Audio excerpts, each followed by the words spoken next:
오늘 본문 말씀을 가지고 평화의 왕으로 오신 예수 그리스도라는 제목으로 함께 은혜를 나누겠습니다. 우리 함께 제목을 따라 하시겠습니다. 평화의 왕으로 오신 예수 그리스도.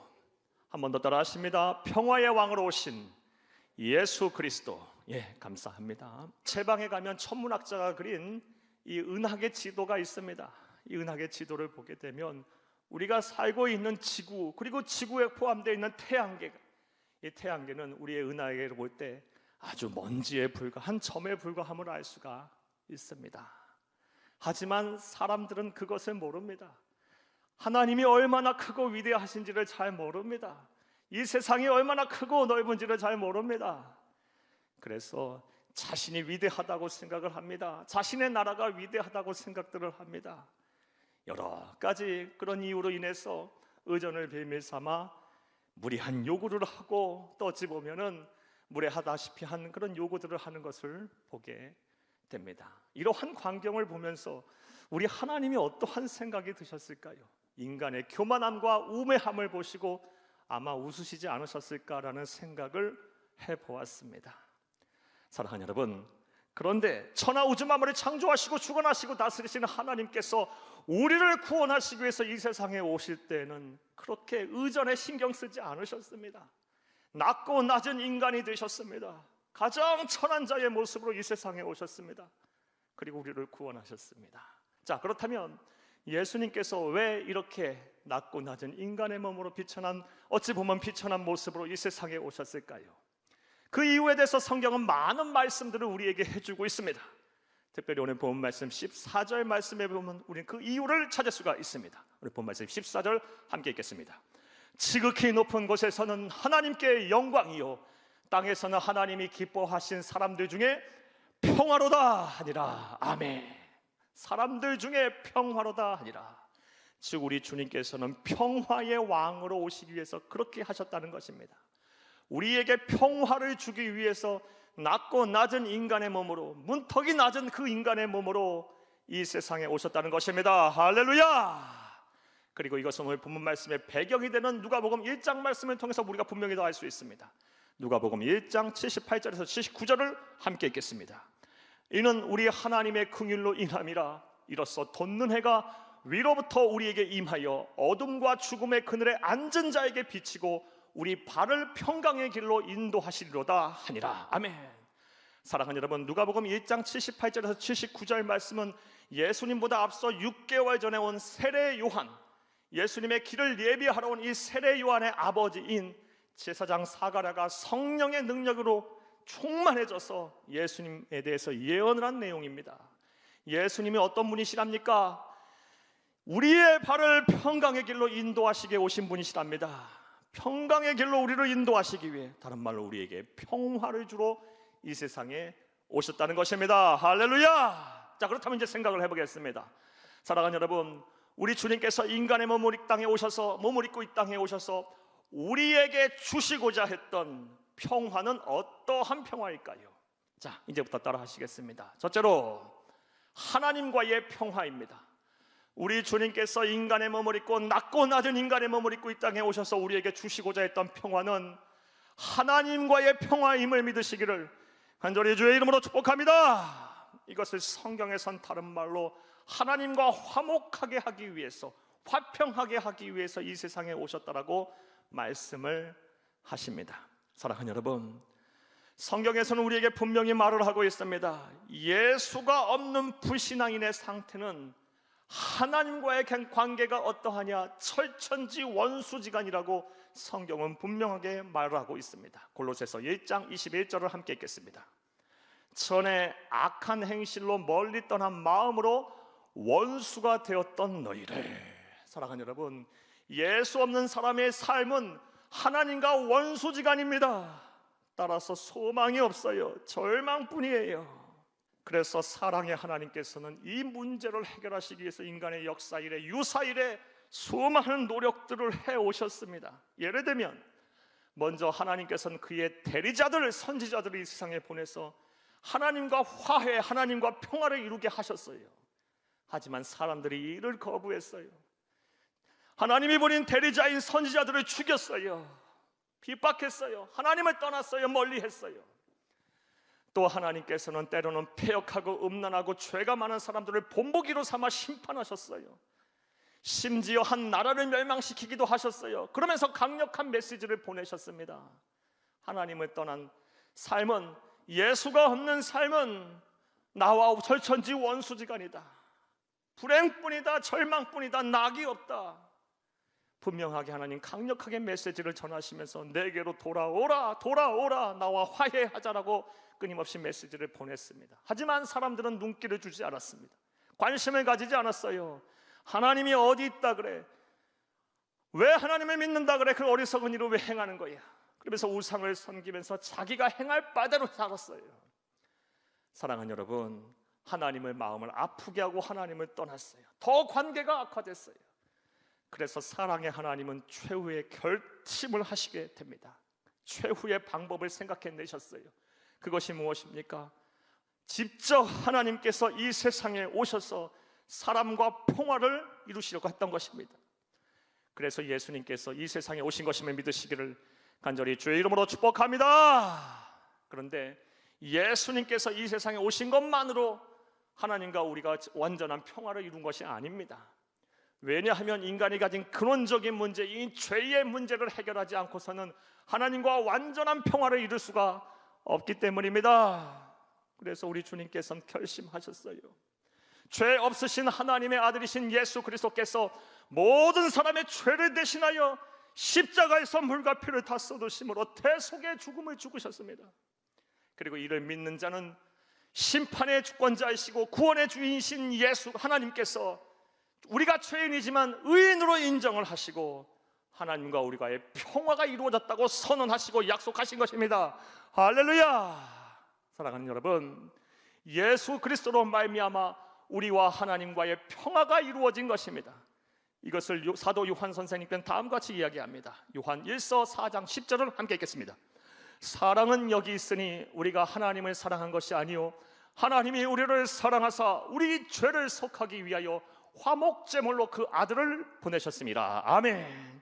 사랑하는 여러분, 우리가 하나님을 사랑한 것이 아니라 하나님이 우리를 사랑하셔서 먼저 손을 내미셨어요. 우리를 사랑하셔서 우리의 죄를 속하기 위하여, 용서하기 위하여, 평화를 이루시기 위해서, 하나님과 우리가 평화를 이루시기 위해서 예수 그리스도를 화목제물로 삼으셨어요. 죽이셨어요. 그리고 예수 그리스도의 그 화목제물로 말미암아 하나님과 우리는 평화를 이루게 되었습니다. 할렐루야! 이것은 놀라운 은혜입니다. 생각할 수도 없는 기쁜 소식입니다. 그런데 오늘 본문 말씀을 보게 되면 이와 관련해서 우리가 더 감동하고 감사해야 할 사실이 나옵니다. 자, 그렇다면 그것이 무엇일까요? 오늘 본문 말씀 14절을 다시 한번 읽겠습니다. 지극히 높은 곳에서는 하나님께 영광이요 땅에서는 하나님이 기뻐하신 사람들 중에 평화로다 하니라. 아멘.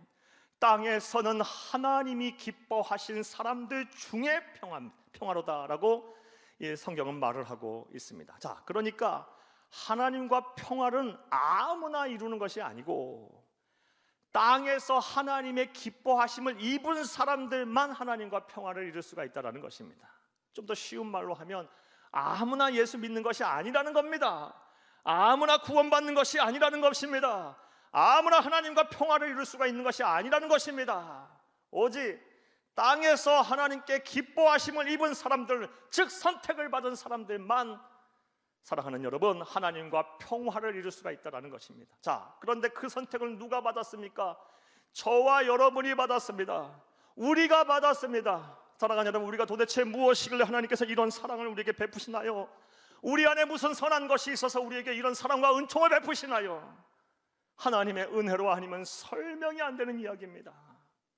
이 세상에 얼마나 수많은 잘나고 가진 것이 많은 사람들이 많습니까?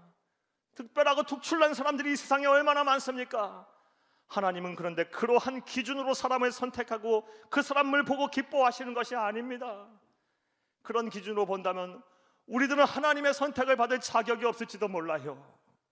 그런데 하나님은 그런 기준이 아닌 하나님의 뜻 안에 우리를 일방적으로 선택하시고 예수 믿게 하시고 예수 그리스도로 말미암아 하나님과 평화를 이루게 하셨습니다. 도대체 우리가 무엇이길래 우리에게 이런 은혜를 베푸시나요? 하나님의 은혜로 아니면 설명이 안 돼요. 따라서 이 성탄의 즈음에 하여 우리는 이 하나님의 은혜에 대해서 감사해야 할 줄로 믿습니다. 예수님께서 나를 위하여 이 세상에 오셔서 낮고 낮은 인간의 몸을 입고 오셔서 친히 화목제물이 되셔서 나를 하나님과 평화를 이루게 하셨구나. 나 같은 죄인을 용서하시고 하나님의 자녀 삼으셨구나. 하나님의 백성이 되게 하셨구나. 영원한 본향인 천국을 예비하셨구나. 그 하나님의 은혜에 감사하는 저와 여러분이 되어야 될 줄로 믿습니다. 자, 사랑하는 여러분, 우리 예수님께서 낮고 낮은 인간의 몸이 되셔서 우리에게 주시고자 했던 평화, 첫 번째로 하나님과의 평화입니다. 또 우리 하나님께서 주시고자 했던 평화는 어떤 평화일까요? 따라 하시겠습니다. 둘째로 모든 이웃과의 평화입니다. 모든 이웃과의 평화입니다. 사랑하는 여러분, 우리가 예수님을 그리스도로 믿고 영접을 하면, 하나님의 백성이 되면, 다른 말로 하나님과 평화를 이루게 되면 우리 안에 생겨나는 놀라운 능력이 하나 있습니다. 그것이 무엇이냐? 바로 모든 사람들, 모든 이웃들을 사랑할 수 있는 능력이 생깁니다. 모든 이웃들과 평화할 수 있는 능력이 생겨요. 좀 더 쉬운 말로 하면 모든 사람들을 용서하고 또 친절히 베풀고 또 이해하고 관용을 베풀 수 있는 능력이 생겨요. 그리고 이 능력은 내 능력으로 비롯된 것이 아니라 우리가 예수를 믿어 하나님의 자녀가 된 그 순간, 하나님과 평화를 이룬 그 순간에 하나님의 영, 그리스도의 영이신 성령님께서 찾아오셔서 우리의 인격을 다스리고 우리의 삶을 통치하시고 지배하심으로 인하여 생기는 능력임을 믿으시기를 간절히 주의 이름으로 축복합니다. 성령님께서 하나님과 평화를 이룬 그 순간부터 우리에게 찾아오셔서 하나님의 능력으로 다른 사람들, 다른 이웃들까지 사랑하게 만드신다는 거예요. 이건 아주 필연적인 결과예요. 하나님과 평화를 이룬 사람들은 반드시 다른 사람까지도 용서하고 이해하고 사랑할 수가 있어요. 실제로 저는 목사로 살면서 우리 성도님들 통해서 이러한 경우를 참 많이 보게 됩니다.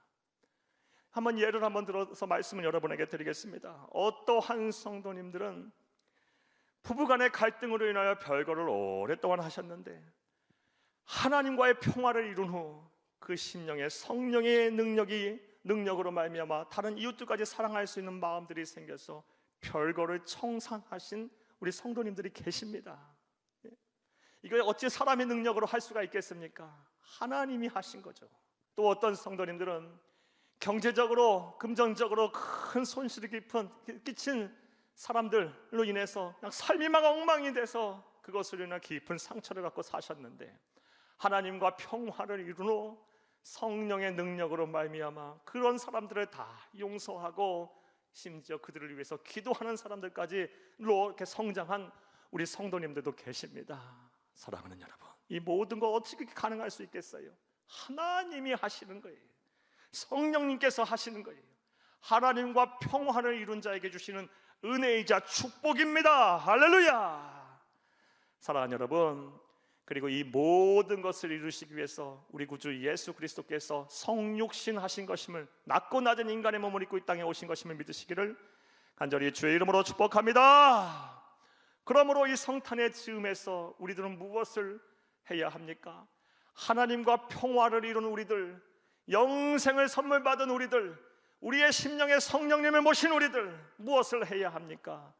이 성령의 능력으로 우리 주변에 있는 모든 이웃들을 용서하고 그들을 아픔을 내 아픔으로 받아들이고 싸매 안고 화해하여 우리의 이웃들과 평화를 이루어야 할 줄로 믿습니다. 사랑하는 여러분, 여러분에게 여쭙겠습니다.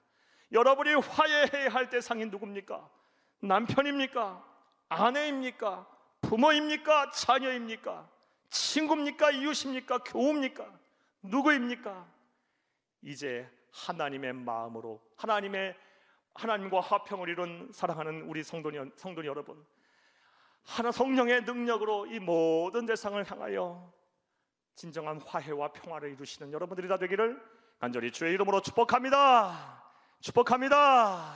사랑하는 여러분, 그런데 성경 말씀을 보면 이것은 해도 되고 안 해도 되고의 문제가 아닙니다. 하나님께서는 분명하게 우리에게 하라고 말씀을 하셨습니다. 이것은 우리가 잘 아는 주기도문 하나만 가지고도 우리가 알 수가 있습니다. 우리 주님께서 가르쳐 주신 기도, 이렇게 기도하라라고 가르쳐 주신 그 주기도문 가운데 이러한 기도 내용이 있습니다. 우리가 우리에게 잘못한 사람을 용서하여 준 것 같이 우리의 죄를 용서하옵시고. 이게 무슨 말씀입니까? 우리의 죄를 용서받기 위해서, 하나님으로부터 용서받기 위해서는 어떻게 하라는 것입니까? 우리가 다른 사람, 우리에게 잘못한 사람을 용서해야 한다는 것입니다. 이것을 오늘 본문 말씀대로 적용을 하게 되면 하나님과의 평화를 계속해서 유지하기 위해서는 우리가 이웃과의 평화를 계속해서 이루어 나가야 한다는 것입니다. 그러니까 우리의 이웃과의 평화는 하나님과의 평화를 계속해서 지속시키는 담보가 되는 거예요. 그러니 만약에 우리가 이웃과의 평화를 이루지 않음으로 인해서 하나님과의 평화가 깨진다면 이 손해가 얼마나 큰 것입니까? 손해가 이만저만이 아닌 거예요. 사랑하는 여러분, 하나님과 평화를 이루신 사랑하는 우리 성도님들, 이웃과의 평화를 이루어내시기를 간절히 주의 이름으로 축복합니다. 축복합니다. 이와 관련해서 우리가 본받고 따라의 믿음의 선배 한 분을 여러분에게 오늘도 소개를 하겠습니다. 이분은 우리가 잘 아는 한국교회 아주 보배 같은 존경스러운 우리 목사님이셨던 손양원 목사님이십니다. 저는 크리스마스만 되면 이 손양원 목사님이 생각이 많이 납니다.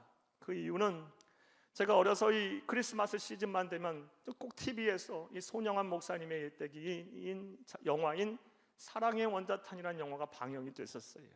그래서 크리스마스 때만 되면 그 추억에 있어서인지 이 손양원 목사님이 생각이 나곤 합니다.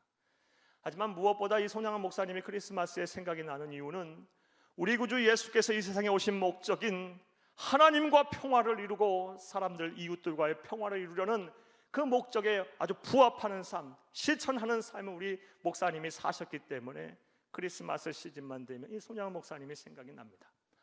이 목사님에 대해서 여러분에게 간단하게 말씀을 드리겠습니다. 이 목사님 1902년에 경상남도 함안군 칠원읍 구성리에서 아주 신실한 미도의 부모 가운데서 태어나셨습니다. 출생하셨습니다. 이 목사님 어려서부터 아주 애국심이 남달랐던 목사님이셨습니다. 초등학교 때 궁중요배, 당시는 일제강점기 때 아닙니까? 저 천황이 사는 궁전을 향해서 하루에도 몇 번씩 절을 해야 하는 이 궁중요배를 거부한 것으로 인해서 초등학교 때 퇴학을 맞으셨어요. 하지만 하나님께서 이 목사님 불쌍히 여기셨던지 호주 출신의 선교사님인 한국 명으로는 맹훈 선교사님의 도움을 받아서 맹훈 선교사님한테 세례를 받고 또 일본으로 유학을 가시게 됩니다. 19세에 도쿄의 스가모 중학교를 졸업하셨고 이 일본에서 사시는 가운데 도쿄 중앙 선교교회를 출석하시게 되셨고 그곳에서 성령 체험을 하셨어요. 하나님을 만났어요. 하나님과 평화를 이루게 되셨어요. 그리고 그곳에서 하나님께서 이 목사님에게 어떠한 비전을 보게 하셨냐? 나병 환자들을 돕는 사역을 보게 하셨어요. 이 목사님 성령 세례를 받고 나서 하나님과 화해를 온전히 이루게 나서 충만하게 성령의 능력을 체험하고 나서 평생 결심을 합니다. 나는 나병 환자들을 돕고 살겠다. 그들의 아픔을 내 아픔으로 안고 살겠다. 그들의 피고름을 입으로 빨면 내가 기도하며 살겠다 하며 결심을 하십니다. 이후 1938년 평양 장로회 신학교를 졸업하시고 목사님이 되셨고 또 여수에 있는 이 나병 환자들의 요양소인 예양원에 있는 예양교회의 담임 목사로서 심문을 하셨습니다. 하지만 이 목사님의 목회 또한 평탄하지 않았습니다. 당시 일제강점기의 신사참배가 얼마나 심했습니까? 이 목사님 신사참배를 끝까지 거부하시다 종신형 선고를 받고 감옥에 수감되셨고 해방 또한 이 감옥에서 맞이하셨던 분이십니다. 자, 근데 이 목사님의 가정에 1948년 10월 19일에 큰 재난이 닥쳤어요. 큰 어려움이 닥쳤어요. 1948년 10월 19일에 우리나라 근대사에 어떤 아픔적인 사건이 있었냐? 여순 반란 사건이 있었습니다. 여수와 순천에 저 좌익 공산당 세력이었던 남로당 일부 군인들이 반란을 일으켰어요. 그 중에서 안재선이라는 인물이 이 목사님의 두 아들인 큰아들님은 당시 순천 사범학교를 다니고 있었고 작은아들은 순천 중학교를 다니고 있었는데 이 목사님의 두 아드님들을 예수 믿는다는 이유 하나로, 예수 믿는 이 기독교인이라는 이유 하나만으로 구타를 하고 고문을 하고 나중엔 총으로 쏴서 죽였어요.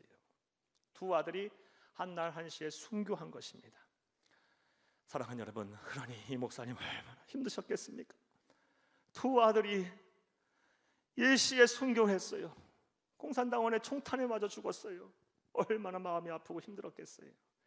그런데 이때부터 이 목사님 초인적인 우리 예수님 같은 사랑을 실천하기 시작하십니다. 이 안재선이라는 인물이 나중에 체포되어 사형을 언도받고 복역을 하게 됐는데, 이 목사님 이것저것 찾아다니면서 이 안재선이라는 인물을 위해서 구명운동을 펼치셨고, 절대 구타도 하지 말고 고문도 하지 말라고 막 청원을 넣고 용서하기 시작합니다. 그리고 나서 나중에는 이 안재선이라는 인물, 자신의 두 아드님을 총으로 쏴 죽인, 때려서 죽인, 총으로 쏴 죽인 이 두 아드님을 죽인 그 살인범을 양자로 삼습니다. 양자로 삼아요. 그리고 장례식장에서 두 아드님을 천국으로 보내면서 성도님들을 향하여 다음과 같이 담례하는 기도를 하셨습니다. 우리 사진과 함께 우리 그 기도를 함께 보겠습니다. 내 아들을 죽인 원수를 회개시켜 아들을 삼는 사랑의 마음을 주시니 감사하고, 내 아들의 순교의 열매로서 무수한 천국의 열매가 생길 것을 인하여 감사합니다. 이외에도 7가지 감사 기도가 더 있어요. 2가지만 여러분에게 읽어드렸어요. 내 아들을 죽인 원수를 회개시켜 아들을 삼는 사랑의 마음을 주시니 감사하고, 내 아들의 순교의 열매로서 무수한 천국의 열매가 생길 것을 인하여 감사합니다. 사랑하는 여러분, 어떻게 이런 사랑을 보일 수가 있을까요? 이게 사람이 할 수 있는 사랑입니까? 아들 둘을 총으로 쏴 죽인 그 살인범을 양자로 삼아서 용서하고 관용을 베풀 수가, 과연 인간의 부모가 할 수 있는 이야기, 사랑입니까? 이건 하나님의 능력으로 하지 않으면 불가능한 사랑이에요. 이 손양원 목사님 그 심령에 하나님과 이미 평화를 이루셨고, 그 심령에 성령의 능력으로 말미암아 예수 그리스도의 새 사랑이 차고 넘쳤기 때문에 가능했던 것임을 믿으시기를 간절히 주의 이름으로 축복합니다. 그 후로 이 손양원 목사님 1950년 6.25 사변 터졌을 때 끝까지 성도들이 있는데 어찌 피난을 가냐면서 교회를 지키셨고, 그 일로 인해서 공산당원들에게 수감이 돼서 감옥에 가시셨다가 1950년 9월 29일 날 총탄을 세례받고 순교하셨습니다. 사랑하는 여러분, 이렇게 사랑을 실천하신 우리 믿음의 선배 손양원 목사님의 본을 따라 이제 우리도 하나님과 평화를 이루었으니 우리도 이제 사랑을 실천해야 할 때입니다. 물론 우리가 처음부터 우리 예수님처럼, 우리 믿음의 선배인 손양원 목사님처럼 이렇게 사랑을 실천할 수는 없을 거예요. 이렇게 초인적인 초월적인 사랑을 우리가 베풀 수는 없을 거예요. 하지만 우리가 포기해서는 안 돼요. 우리가 멈춰서는 안 돼요. 처음부터 시도하지 않아서는 안 돼요. 왜냐하면 우리 또한 하나님으로부터 용서함을 받은, 특별한 은혜와 은총을 받은, 선택을 받은, 하나님과 평화를 이룬, 예수 그리스도의 말미암아 평화를 이룬 하나님의 백성, 하나님의 자녀이기 때문입니다. 이제 성탄을 즈음해서 여러분이 용서해야 될 사람, 여러분이 놔줘야 될 사람, 여러분이 화해해야 될 사람을 찾고 그들과 용서하고 화해하고 여러분과 함께하는 모든 이웃과 평화를 이루시기를 간절히 주의 이름으로 축복합니다. 이것이 여러분의 힘과 능력만으로는 안 된다면 여러분의 심령에 거하시는 성령 하나님을 위해 도움을 간구하세요. 하나님, 내 마음이 너무 비좁아서, 내 마음이 너무나도 내 크기가 작아서, 그릇이 작아서 그 사람을 용서하지 못하겠어요. 도저히 못하겠어요. 내 힘과 능력만으로 안 되니 하나님이 하시옵소서. 하나님이 나에게 그런 큰 마음을 주시고 큰 도량을 주시고 큰 생각들을 품게 하셔서 용서할 수 있게 해주세요. 사랑할 수 있게 해주세요. 우리 예수님처럼 나도 사랑할 수 있게 해주세요라고 기도하면서 화해하면 내 능력이 아니라 하나님의 능력으로 이 모든 것을 이루게 하실 줄로 믿습니다. 사랑하는 여러분, 이제 말씀을 맺겠습니다. 우리 예수 그리스도께서는 2000년 전 평화의 왕으로 이 세상에 오셨습니다. 그리고 그분으로 인하여 우리는 하나님과 평화를 이루게 되었고, 세상 어디를 다니면서도 누구와 평화를 이룰 수 있는 그 능력을 소유하게 되었습니다. 따라서 이제 여러분이 만나시는 모든 분들과 평화를 이루시기를 바랍니다. 남녀노소 빈부귀천 신분의 지위고하를 막론하고 평화를 이루시기를 간절히 주의 이름으로 축복합니다. 또한 여러분의 삶의 지경에 진정한 평화가 도래했음을, 하나님의 나라가 도래했음을 선포하시기를 바랍니다. 무엇보다 아직도 예수를 믿지 아니하여 하나님과 원수지간에 있는 사람들을 향해서 복음을 전하시기를 바랍니다. 예수가 아니면 희망이 없습니다. 예수가 아니면 이 세상엔 소망이 없습니다. 분명히 전하여 그들 또한 하나님의 평화에 이르러 우리와 같이 하나님께 감사하고 찬송하며 영원한 본향을 생각하며 소망을 살 수 있게 하기를 간절히 주의 이름으로 축복합니다. 축복합니다.